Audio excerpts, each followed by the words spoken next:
નમસ્કાર, 3 વાગ્યાની તમામ મહત્વપૂર્ણ ખબરો સાથે હું છું હેતવી અને વાત કરીએ મહત્વના સમાચાર આવી રહ્યા છે અમદાવાદના પ્રહલાદનગર વિસ્તારથી કે જ્યાં આગની ઘટના બનવા પામી છે।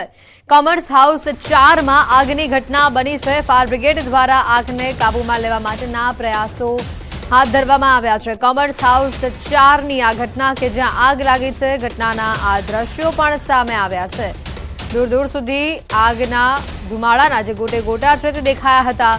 તાત્કાલિક ફાયર બ્રિગેડનો કાફલો ઘટના સ્થળ પર પહોંચ્યો હતો અને આગ બુઝાવવાના પ્રયાસો હાથ ધરવામાં આવ્યા હતા। હાલ આ કયા કારણોસર લાગી તેને લઈને તપાસ કરવામાં આવી રહી છે। કોમર્સ હાઉસ 4 પ્રહલાદનગર વિસ્તારમાં આવેલું છે અને ત્યાં આગની આ ઘટના સામે આવી છે। જોઈ શકાય છે બિલ્ડિંગના ઉપરના માળમાં આગ લાગી હોય તેવું અહીંયા આ વિડીયોમાં સ્પષ્ટપણે દેખાઈ રહ્યું છે। આગ ઘણી ગંભીર હશે કારણ કે જે રીતના ધુમાડા સામે આવી રહ્યા છે, ફાયર બ્રિગેડ દ્વારા હાલ આગને કાબૂમાં લેવા માટેના જે પ્રયાસો છે તે હાથ ધરવામાં આવ્યા છે।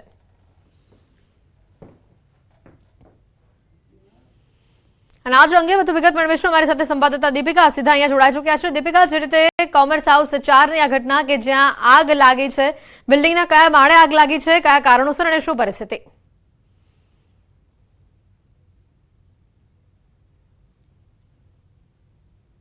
કોમર્સ હાઉસ 4 ની અંદર આપ જોઈ રહ્યા છો કે અહીં લગભગ 9મા માળે આગ લાગી હતી, જેમાં ઘણા બધા લોકો ફસાયા હતા। ફાયર વિભાગની ટીમ છે તે ખાસ કરીને જે લોકો ફસાયા છે તેમનું રેસ્ક્યુ કરી રહી છે।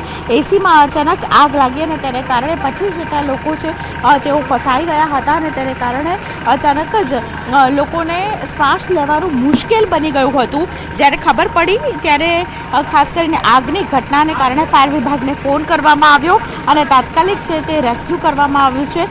લગભગ 25 જેટલા લોકો છે તેમનો આબાદ બચાવ કરવામાં આવ્યો છે। 9મા માળે આગ લાગી હતી। ઘણા બધા લોકો કે જેઓ ખાસ કરીને આ બિલ્ડિંગમાં થી આવ્યા છે અને જેમનું રેસ્ક્યુ કરવામાં આવ્યું છે। આ આગની ઘટનાને લઈને ઘણા બધા લોકો જે ખાસ કરીને તેમનું રેસ્ક્યુ કરી લેવામાં આવ્યું છે।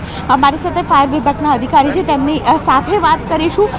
શું કહેશો સર, આગની ઘટનાની અંદર કેટલા લોકોનો બચાવ કર્યો છે અને ખાસ કરીને કેવી રીતે કોલ મળ્યો, ક્યારે મળ્યો હતો? જ્યાં કોમર્શિયલ બિલ્ડિંગ છે એના 9મા માળે કે 11મા માળે ડકની અંદર ઇલેક્ટ્રિક ડકમાં આગ લાગેલી હતી, જેના કારણે ધુવાણો પુષ્કળ પ્રમાણમાં ભરાઈ ગયેલો હતો।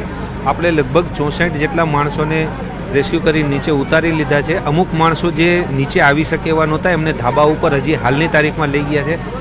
આગ સંપૂર્ણપણે બુઝાઈ ગઈ છે અને ધુવાણો થોડો ઓછો થાય એટલે આપણે એમને નીચે લઈ આવ્યા। આગમાંથી કેટલા લોકો હજુ ટેરેસ ઉપર છે? ટેરેસ ઉપર કેટલા જણા છે એ અમારા સ્ટેશન ઓફિસર છે, એ જ્યારે નીચે લઈ આવશે ત્યારે આપણને જાણવા મળશે કે કેટલા માણસો છે। સર, આગનું કારણ શું છે? આગનું કારણ ઇલેક્ટ્રિક ડકની અંદર આગ લાગેલી છે। મે બી શોર્ટ સર્કિટ કે ઓવર હીટિંગને કારણે હોઈ શકે। તો બિલકુલ શોર્ટ સર્કિટને કારણે જે પ્રકારે આગનો બનાવ બન્યો છે, 64 લોકોનો આબાદ બચાવ કરવામાં આવ્યો છે અને 23 લોકો હજુ પણ ખાસ કરીને ફસાયેલા છે। ટેરેસ ઉપર તેમને લઈ જવામાં આવ્યા છે જેથી કરીને કોઈ પણ પ્રકારનું તેમને નુકસાન ન થાય। આપ વિઝ્યુઅલ્સ જોઈ રહ્યા છો કે જ્યાં અમદાવાદના આનંદનગર વિસ્તાર એટલે કે પ્રહલાદનગર આનંદનગર રોડ ઉપરના આ દ્રશ્યો છે કે જ્યાં કોમર્સ હાઉસ 4 ની અંદર આગ લાગવાની ઘટના, 9મા માળે આગ લાગવાની ઘટના હજુ પણ આપ જોઈ રહ્યા છો દ્રશ્યોમાં કે જે લોકો બિલકુલ દીપિકા, આભાર માહિતી બદલ। આ દ્રશ્યો સામે આવી રહ્યા છે। હાલ તમામ લોકોનું રેસ્ક્યુ કરાવી દીધું છે। આગળ વધીએ તો વિવાદ બાદ ઈડર એપીએમસીમાં ભરતી મોકૂફ રાખવામાં આવી છે। બોર્ડની બેઠક બાદ આ નિર્ણય લેવામાં આવ્યો છે। ગેરકાયદેસર ભરતી કરાતાનો આરોપ લાગ્યો હતો। 20 થી 25 લાખ રૂપિયા લઈને ભરતી કરાતાનો જે આરોપ છે તે લાગ્યો છે। ભરતી પ્રક્રિયા બંધ રાખવા રજૂઆત કરવામાં આવી હતી। ભાજપના પૂર્વ પ્રમુખ પીસી પટેલે લેખિત રજૂઆત કરી છે। મોટા નેતાઓને લેખિત રજૂઆત કરવામાં આવી હોવાની માહિતી સામે આવી છે।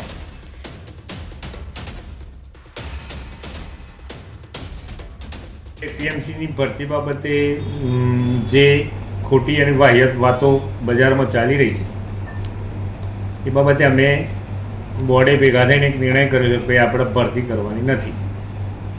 હાલ ભરતી પ્રક્રિયા બાબતે કોઈપણ જાતની આગળની કાર્યવાહી કરવાની રહેતી નથી, એ રીતે બોર્ડે ભેગા થઈને નક્કી કર્યું છે। બોર્ડ ફરીથી જ્યારે બી કરવાનું થશે તો બોર્ડ ભેગા થઈને નક્કી કરશે કે આપણે કરવાની છે તો કરીશું। વધુ વિગત મેળવીશું। ઈશાન અમારી સાથે સંવાદદાતા ફોન લાઈન ઉપર જોડાઈ ચૂક્યા છે। ઈશાન, જે રીતની આ નિર્ણય લેવામાં આવ્યો છે ભરતીને લઈને વધુ અપડેટ શું આવી રહી છે? જી ચોક્કસ છે। ઈડર એપીએમસી ગેરકાયદેસર ભરતીના મુદ્દે અમિત શાહ, CR પાટીલ અને મંત્રીને લેખિત અરજી કરવામાં આવી છે। ખાસ કરીને વાત કરવામાં આવે કે જે ભરતી વિવાદ હતો તેના કારણે પીસી પટેલ છે કે જે પૂર્વ પ્રમુખ, ભાજપના પૂર્વ પ્રમુખ છે, તેઓ દ્વારા મુખ્યમંત્રી અલગ અલગ જગ્યાએ પત્ર લખી જાણ કરવામાં આવી છે. ખાસ કરીને જે ભરતીમાં 20 થી 25 લાખ લેવાતા હોય તેઓ પણ આક્ષેપ કરવામાં આવ્યો છે. આ ઉપરાંત સગાવાદ ચાલતો હોય તેવો પણ આક્ષેપ કરવામાં આવ્યો છે. તો સામે જે અશોક પટેલ છે તેમણે પણ એવું નિવેદન સામે આપ્યું છે કે આ જે વાત કરવામાં આવી છે તદ્દન વાત ખોટી છે, પાયાવીઓની વાત છે. તે રીતે પણ સામે પણ આક્ષેપ કરવામાં આવી રહ્યો છે અને આ સમગ્ર મામલે અત્યારે હાલ તો રાજકારણ ગરમાયું છે. જી આભાર ઈશાન, માહિતી બદલ. સુરતથી ચોંકાવનારી ઘટના 8 લોકો નર્મદા નદીમાં ડૂબ્યા છે અને જેમાંથી એક વ્યક્તિને બહાર કાઢી લેવામાં આવ્યો છે, જ્યારે 7 લોકોની શોધખોળ હજી પણ ચાલુ હોવાની માહિતી આવી રહી છે. સામે સુરતના 8 પ્રવાસીઓ નદીમાં નહાવા ગયા જ્યાં આ ઘટના બની. મૂળ અમરેલી જિલ્લાના તેઓ વતની છે અને હાલ સુરતમાં તેઓ રહેતા હતા. આ પ્રવાસીઓ પોઈચા આવ્યા હતા અને જ્યાં આ બનાવ બન્યો હાલમાં રાજપીપળા ટાઉન પોલીસ, રાજપીપળા નગરપાલિકાના ફાયર ફાઇટરો પોઈચા ખાતે પહોંચ્યા છે અને 3 બાળકો 15 થી 17 વર્ષના હોવાનું આ વિગતોમાં બહાર આવી રહ્યું છે. માહિતી આવી રહી છે 8 જેટલા લોકો નર્મદા નદીમાં નહાવા પડ્યા હતા, જેમાંથી માત્ર એક જ વ્યક્તિ બહાર આવ્યો છે. 7 લોકોની શોધખોળ ચાલુ છે. વધુ માહિતી મેળવીશું. દીપક અમારી સાથે સંવાદદાતા જોડાઈ ચૂક્યા છે. દીપક, વધુ માહિતી શું આવી રહી છે સામે? હાલ જે તમામ લોકોની શોધખોળ કરવામાં આવી રહી છે, વધુ અપડેટ શું? 12:30 અરસામાં જે સુરતના જે ક્રિષ્ના પાર્ક સોસાયટીમાં રહેતા જે પરિવાર છે, પરિવાર નર્મદા પોઈચા નદી ખાતે નાહવા પડ્યા હતા અને આ 2 વ્યક્તિ પડતા એને અન્યને બચાવવા જતા ટોટલ 8 વ્યક્તિ આ ડૂબ્યા હતા. ત્યારે જેને એકને સ્થાનિક નાવિકો છે જે એક વ્યક્તિને બચાવી લેવામાં આવ્યો છે, ત્યારે હજુ 7 જણા છે જેને શોધખોળ ચાલુ છે. એક વાત એ પણ છે કે ન્યૂઝ 18 ગુજરાતીની આ એક ઇમ્પેક્ટ કહી શકાય કે તંત્ર દોડતું થયું છે. નર્મદા પોલીસ નહીં હતી પરંતુ તંત્ર કોઈ હતું નહીં. ત્યારે જે હાલ ન્યૂઝ 18 ગુજરાતી પર પ્રસારિત થયા બાદ જે નગરપાલિકાની જે ફાયર ફાઈટરની ટીમો છે એ પહોંચી છે. આપણી સાથે જે છે નર્મદા જિલ્લા એસપી પણ અહીં આગળ આવી પહોંચ્યા છે. ત્યારે એમની સાથે વાત કરીએ. સાહેબ, કેટલા લોકો અહીં આગળ ડૂબેલા હતા અને અત્યારે હાલ कई परिस्थिति से कितना लोगों ने शोधखोळ शुरू કરવામાં આવી છે? नमस्कार। यहाँ पे जो इंसिडेंट बना है इसमें लगभग 8 लोग पानी में गए थे, उसमें से 7 लोग अभी भी मिसिंग है और उनको ढूंढने की जो प्रयत्न है वो शुरू है। एनडीआरएफ को भी बुलाया गया है, थोड़ी देर में वो आएंगे तो उसके बाद में भी हम आगे का जो ढूंढने का काम है वो शुरू रखेंगे। सर, खास देखा जाए तो 12:30 की घटना है। 12:30 बजे तक मात्र जो यहाँ पे पुलिस ही दिखाई दी है और पुलिस ही सिक्योरिटी कर रही है। तंत्र और यहाँ पे अधिकारी वर्ग कोई नहीं है, कोई एनडीआरएफ की टीम नहीं है। क्या ये हो रहा है? खास तो है ना, डिस्ट्रिक्ट एडमिनिस्ट्रेशन की तरफ से एसडीएम यहाँ पे मेरे साथ मेरे पास उपलब्ध है, मामलतदार श्री भी यहाँ पे है और एनडीआरएफ की टीम को भी हमने सूचना दे दी है, वो भी वहाँ से निकल गए, थोड़ी देर में वो यहाँ पे पहुँच जाए। खास करके देखा जाए तो सर यहाँ पे हर बार तंत्र द्वारा बोर्ड भी लगाया जाता है, लोगों को नहाने के लिए मना किया जाता है, फिर भी ये घटनाएं घटती रहती है। क्या कहेंगे?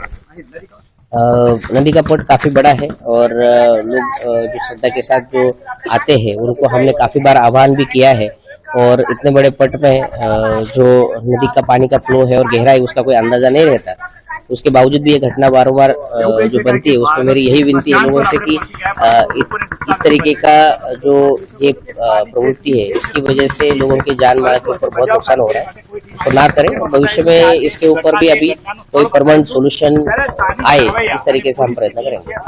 बिल्कुल आ હતા જે ખાસ નર્મદા જિલ્લા પોલીસ વડા તેઓનું કહેવું છે કે જે તંત્ર છે તંત્ર હાલ આવી ચૂકી છે, પરંતુ 7 લોકો જે છે 7 લોકો હજુ પણ લાપતા છે અને લાપતાને શોધવા માટે એનડીઆરએફ એસડીઆરએફ ની ટીમો જે છે એ કામે લાગી છે। ખાસ નગરપાલિકાની ટીમો આવી પહોંચી છે, એટલે કહી શકાય કે જે ન્યૂઝ 18 ગુજરાતીએ સમાચાર પ્રસિદ્ધ કર્યા બાદ તંત્ર જાગ્યું છે અને હાલ નગરપાલિકાની જે ફાયર ફાઈટર ટીમો છે એ પહોંચી છે। હવે જોવું એ રહ્યું કે જે આ 7 લોકો છે ક્યારે મળે છે અને જેના પરિવાર છે જે પરિવાર લોકના મોજામાં પડી ગયેલા છે, આ 2 લોકો જે છે એમને હાલ દવાખાને દાખલ કરવામાં આવે છે, જેને બચાવવામાં આવ્યો છે તે પણ વ્યક્તિને પણ હાલ બહાર કાઢી લેવામાં આવે છે અને જેમને દવાખાને દાખલ કરવામાં આવે છે।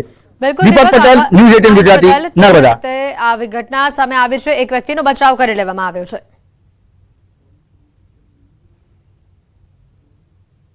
અમે આવ્યા તો પછી અમે નાયા ધોયા, અમે કણે નાતા હતા ને એ મગનભાઈ હાથ કર્યો, અહીંયા હાલો અહીંયા પેણાવાળું છે ને પાણકા છે કે તે અમે આવ્યા એવા એ તો હજી આમ હતા ને અમે જોયું ને કે એ છોકરા ક્યાં જાય એ મને ન ખબર રહી ને આ ભાઈને તમે ખેહીને બહાર કાઢ્યા। એક સોસાયટીના સિંહ એક પરિવારની ઘોડે છે, અહીંયા અમે નાવા આવ્યા હતા, રામકથાનું ભાગવત કથાનું કાર્ય કર્યું તે તો કઈ રીતે ઘટના બની ખબર ન પડી. હામાં જ ઊભા હતા, 1 ફૂટને વેળે અમે અંદર હતા. ઊભા કેળા ખાતા હતા, એમાં કેમ ખેંચાઈ ગયા, એક ભાઈને માઇન્ડ કાઢ્યા, બાકી ખેંચાઈ ગયા ખબર ન પડી. ડાંગ જિલ્લાના વાતાવરણમાં ફરી એકવાર પલટો આવ્યો છે. હવા પંથકમાં બપોરના સમયે વરસાદની એન્ટ્રી થઈ છે. કમોસમી વરસાદને લઈને વાતાવરણમાં ઠંડક પ્રસરી છે. વરસાદના કારણે ખેડૂતોની ચિંતામાં વધારો થયો છે. ગઈકાલે પણ આપણે જોયું હતું, રાજ્યના ઘણા ભાગોમાં વરસાદી માહોલ જામ્યો હતો. ડાંગમાં ખાસ કરીને સાપુતારામાં ગઈકાલે તો કરા પડ્યા હતા અને આજે ફરી એકવાર આ હવા પંથકમાં વાતાવરણમાં બદલાવ જોવા મળી રહ્યો છે. કમોસમી વરસાદ આવી પડ્યો છે અને આ વરસાદના કારણે ખેડૂતોની ચિંતા વધી રહી છે. એક બાજુ ગઈકાલે કરા પડ્યા હતા, પવન જોરદાર ફૂંકાયો હતો અને આજે પણ એવા જ પ્રકારની જાણે સ્થિતિ સર્જાઈ હોય તે પ્રકારની વિગતો આવી રહી છે. નિશાંત અમારી સાથે સંવાદદાતા જોડાઈ ચૂક્યા છે. નિશાંત, જે રીતની ખાસ કરીને આગાહી કરવામાં આવી હતી અને એવા જ પ્રકારના દ્રશ્યો ડાંગથી આવી રહ્યા છે. હજી તો સાપુતારામાં કરા પડ્યા હતા અને આજે ફરી એકવાર આવો જ માહોલ. જી, ચોક્કસથી જણાવી દઉં તો હવામાન વિભાગ દ્વારા વરસાદને લઈને આગાહી કરવામાં આવી છે. ત્યારે ડાંગ જિલ્લાની જો વાત કરીએ તો ડાંગ જિલ્લાના વાતાવરણમાં આજે ફરી એકવાર પલટો આવ્યો છે. જિલ્લાનો મુખ્ય મથક આહવા ખાતે જે ભર બપોરે કમોસમી વરસાદ વરસ્યો છે. વરસાદને લઈને વાતાવરણમાં ઠંડક પસરી છે. જો ખેડૂતોની ચિંતામાં પણ વધારો થયો છે. જી બિલકુલ, હાલ જે વરસાદી માહોલ જામ્યો છે, કેટલા વાગ્યા સુધીની આગાહી ડાંગના અલગ અલગ ભાગોમાં કરવામાં આવે છે? નિશાંત, ડાંગના ભાગોમાં સાંજ સુધીમાં જે આગાહી કરવામાં આવે છે વરસાદને લઈને, ત્યારે જિલ્લાના મુખ્ય મથક હાલે જે છે વરસાદ વરસ્યો છે. હજુ પણ કેટલાક વિસ્તાર છે, કેટલાક વિસ્તારમાં વરસાદ વરસવાની આશંકા લાગી રહી છે, કારણ કે જે વાતાવરણ છે વાતાવરણમાં પણ ધીરે ધીરે બદલાવ આવતો જોવા. આભાર નિશાંત, માહિતી બદલ. 4 વાગ્યા સુધીમાં આ 13 જિલ્લાઓમાં વરસાદ વરસી શકે છે અને તેમાં ગાંધીનગર, મહેસાણા, સાબરકાંઠામાં આગાહી છે. તો આ તરફ અરવલ્લી, મહીસાગર અને પંચમહાલ માટે પણ આગાહી કરાઈ છે. વડોદરા, દાહોદ, છોટાઉદેપુર, નર્મદા, તાપી અને ડાંગમાં 4:30 વાગ્યા સુધીમાં વરસાદ આવી શકે છે.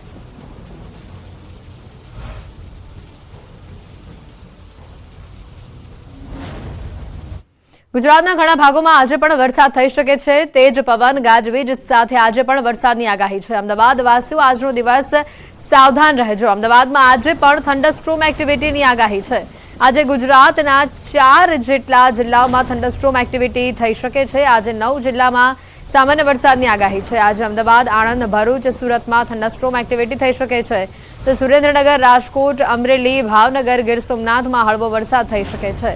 આવતીકાલથી 2 દિવસ બનાસકાંઠામાં વરસાદ થઈ શકે છે.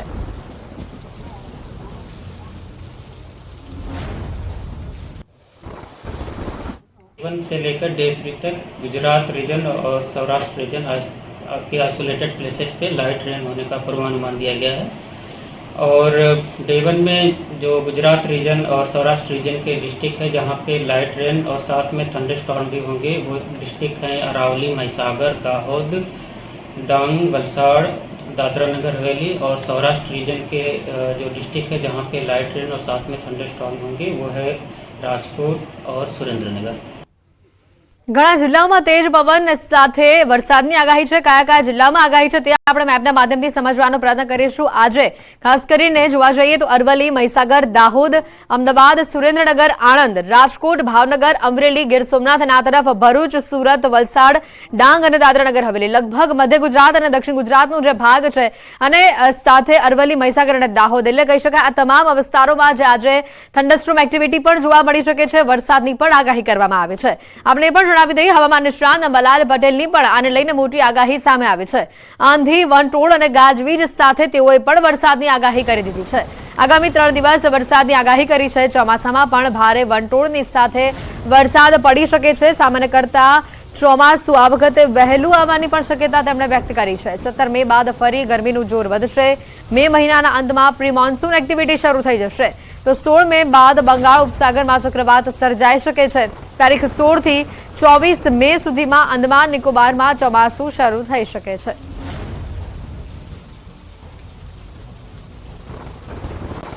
હજુ આંધી, વંટોળ અને ગાજવીજ સાથે કેટલાક ભાગોમાં વરસાદ થવાની શક્યતા રહે છે.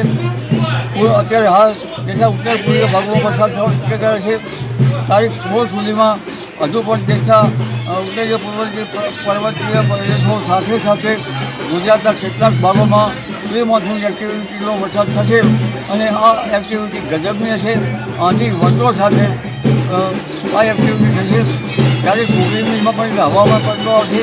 ત્યારબાદ તારીખ 24 મેથી 5મી જૂન વચ્ચે પણ હવામાન પલટો આવશે. આ વખતે અખાતીનો પવન કોઈ ભાગમાં નૈઋત્યનો હતો, કોઈ ભાગમાં પશ્ચિમનો હતો. જેના કારણે ચોમાસું વહેલું આવવાની શક્યતા છે. મેના અંતમાં અને જૂનની શરૂઆતમાં અરબી સમુદ્રમાં ચક્રવાત સર્જાવાની શક્યતા છે. હોલ્ડિંગ્સ અંગેના ન્યૂઝ 18ના અહેવાલની અસર પડી છે. ન્યૂઝ 18 ગુજરાતીના અહેવાલ બાદ એએમસી હરકતમાં આવ્યું છે. હોલ્ડિંગ્સનો તાત્કાલિક સર્વે કરવા આદેશ આપવામાં આવ્યો છે. હોલ્ડિંગનું સ્ટ્રક્ચર સ્ટેબિલિટી રિપોર્ટ જમા કરાવવાનો આદેશ આપવામાં આવ્યો છે. 10 દિવસમાં આ તમામ રિપોર્ટ આપવાના આદેશ કરાયા છે. ગેરકાયદે લાગેલા હોલ્ડિંગ દૂર કરવા માટેની પણ સૂચના અપાઈ છે. સ્ટેન્ડિંગ કમિટીના ચેરમેને એએમસી તંત્રને આદેશ આપ્યો છે. 2000થી વધુ ખાનગી હોલ્ડિંગ્સ હોવાનું સામે આવ્યું છે, જ્યારે 250 જેટલા એએમસી સાઇટના હોલ્ડિંગ્સ છે. વિશાળ વૃક્ષો સર્વે કરી ટ્રીમિંગ તેનું કરાશે. 15મી મેથી 15મી જૂન સુધી ગાર્ડન વિભાગ સર્વે કરી વૃક્ષોનું ટ્રીમિંગ કરશે. મુંબઈમાં હોલ્ડિંગ્સ દુર્ઘટના બાદ ગુજરાતમાં વાવાઝોડા સમયે મોટા હોલ્ડિંગ્સ અંગે શું તકેદારી રખાઈ છે તે અંગે ન્યૂઝ 18 ગુજરાતીએ વહેલી સવારથી જ રિયાલિટી ચેક કર્યું હતું, અને જેમાં અમદાવાદના અહેવાલ બાદ એએમસી તંત્ર તાત્કાલિક હરકતમાં આવ્યું છે.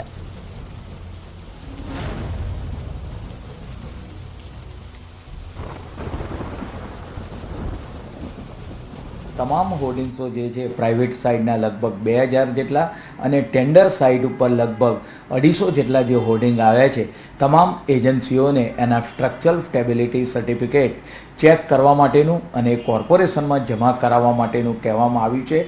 પરિણામે કોઈ ઘટના બને નહીં તે માટે અમદાવાદ મહાનગરપાલિકા દ્વારા આગોતરું આયોજન એના માટે કરવામાં આવ્યું છે. તદુપરાંત જે ઘટાદાર વૃક્ષો છે એની પણ ચર્ચા કરવામાં આવી હતી. એને 15 મેથી 15 જૂન સુધી એનો સર્વે કરવામાં આવશે. ખેડા જિલ્લા વહીવટીતંત્ર દ્વારા પ્રી મોન્સૂનની કામગીરીને લઈને તંત્ર એલર્ટ થયું છે. જિલ્લા કલેક્ટર અમિત પ્રકાશ યાદવની અધ્યક્ષતામાં કલેક્ટર કચેરી નડિયાદ ખાતે બેઠક યોજાઈ. આ બેઠકમાં તાલુકા કક્ષાના કંટ્રોલ રૂમ નંબરોની અદ્યતન યાદી, ડેમ, તળાવ, કેનાલ, ગરનાળા વગેરેની ચકાસણી તથા સાફ સફાઈ, નીચાણવાળા વિસ્તારોમાં પાણી નિકાલની વ્યવસ્થા વગેરે મહત્વના મુદ્દાઓ વિશે ચર્ચા કરવામાં આવી. તેમજ વરસાદની પરિસ્થિતિમાં એમ્બ્યુલન્સ, આઈસીયુ, પુરવઠા, સપ્લાય વગેરે મુદ્દાઓ પર પણ માઇક્રો પ્લાનિંગની તૈયારી કરવા સંબંધિત વિભાગના અધિકારીઓને માર્ગદર્શન આપવામાં આવ્યું છે. દાહોદમાં ગરબાડા રેન્જ ફોરેસ્ટ ઓફિસની આગળ આવેલા લાઇટની ડીપી પર કરંટ લાગતા 2 ગાયો ઘટના સ્થળ પર જ કમકમાટી ભર્યા મોત થયા છે. સવારના સમયે 2 ગાયો લાઇટના વીજ પોલની નજીકથી પસાર થઈ રહી હતી અને તે જ દરમિયાન ત્યાં ડીપી નજીક વીજ કરંટે લાગતા 2 ગાયોના ઘટના સ્થળ પર જ મોત થયા હતા. આ ઘટનાને લઈને સ્થાનિક લોકોમાં એમજીવીસીએલને લઈને રોષ જોવા મળી રહ્યો છે. ઘટનાની જાણ ગ્રામ પંચાયતને કરાતા તેઓ પણ ઘટના સ્થળ ઉપર દોડી આવ્યા અને આગળની કાર્યવાહી હાથ ધરાઈ. ઉલ્લેખનીય છે કે ગરબાડાના વિવિધ વિસ્તારોમાં પણ વીજ પોલ ઉપર જે ડીપી બેસાડાય છે તેના ઢાંકણાઓ પણ જોવા મળતા નથી અને પ્રી મોન્સૂન કામગીરી દરમિયાન આવી કોઈ પણ પ્રકારની નોંધ એમજીવીસીએલ લેતું નથી તેવું જોવા મળી રહ્યું છે. દ્વારકાના ભાણવડ નવા ગામે નર્મદાના નીર પહોંચતા ખેડૂતોમાં ખુશીની લહેર છવાઈ છે. ઉનાળામાં ખેડૂતોને સિંચાઈ માટે નર્મદાનું પાણી મળતા ખેડૂતો આનંદિત થયા છે. નવા ગામ તેમજ આસપાસના વિસ્તારોમાં ઉનાળુ પાક માટે પાણી લઈ શકાશે.